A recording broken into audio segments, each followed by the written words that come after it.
হবিগঞ্জ জেলা ডেঙ্গুর হটস্পটে পরিণত হয়েছে। এ পর্যন্ত হবিগঞ্জে ১৩৮ জন ডেঙ্গু আক্রান্ত হয়েছেন। ডেঙ্গুর সর্বশেষ খবর জানাতে এই মুহূর্তে হবিগঞ্জ সদর হাসপাতাল ডেঙ্গু ওয়ার্ডে রয়েছেন সহকর্মী রাশেদ আহমদ খান। সরাসরি যুক্ত হচ্ছে তার সঙ্গে।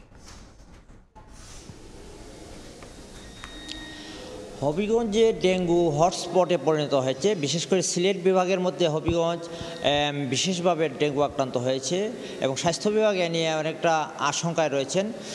আমরা স্বাস্থ্য বিভাগের সাথে কথা বলেছিলাম, তারা যেটুকু জানিয়েছেন যে হবিগঞ্জে এই পর্যন্ত ১৩৮ জন রুগী ডেঙ্গু আক্রান্ত হয়েছে এবং প্রতিদিনই ডেঙ্গু রুগী বিভিন্ন হাসপাতালে ভর্তি হচ্ছেন।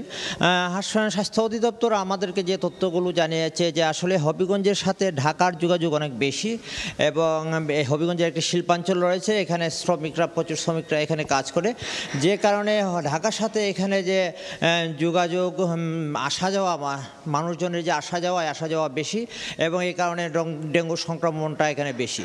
তো আমরা কথা বলেছিলাম স্বাস্থ্য বিভাগের সাথে, তারা জানিয়েছেন তারা ডেঙ্গু প্রতিরোধে তারা কাজ করছেন এবং আজকে হবিগঞ্জ সদর হাসপাতালে আমরা দেখেছি যে ডেঙ্গু রোগীরা এখানে চিকিৎসা নিচ্ছেন। এছাড়া আপনাদেরকে আরেকটি বিষয় জানানো দরকার যে হবিগঞ্জে আসলে এর আগে হবিগঞ্জের একজন সিভিল সার্জন ডেঙ্গু আক্রান্ত হয়ে মারা গিয়েছিলেন এবং হবিগঞ্জে ডেঙ্গু প্রতি বছরই অন্যান্য জেলার চেয়ে, বিশেষ করে সিলেট বিভাগের যে 3টি জেলা আছে এই 3টি জেলার মধ্যে হবিগঞ্জ সবসময় ডেঙ্গু আক্রান্তর সংখ্যা বেশি হয়ে থাকে।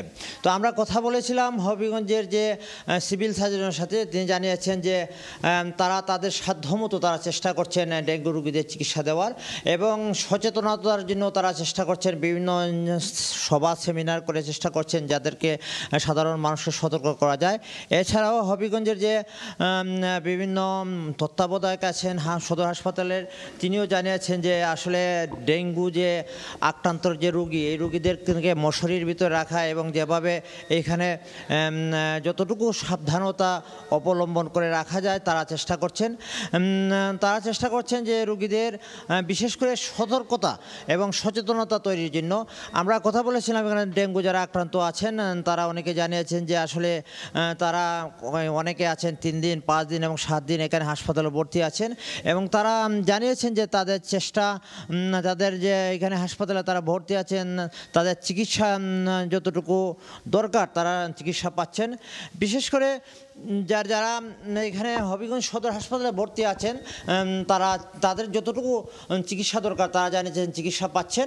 তবে হাসপাতাল কর্তৃপক্ষ জানিয়েছে তারা তাদের সাধ্য যতটুকু সীমিত, এই সীমিত আকার দিয়েই তারা চেষ্টা করছেন কতটুকু সেবা দেওয়া যায় সব কিছু দিয়েই তারা সেবা দিচ্ছে। তো এই ছিল আজকে হবিগঞ্জের ডেঙ্গুর বিষয়ে আমার কাছে সর্বশেষ। সরাসরি যুক্ত ছিলাম হবিগঞ্জে।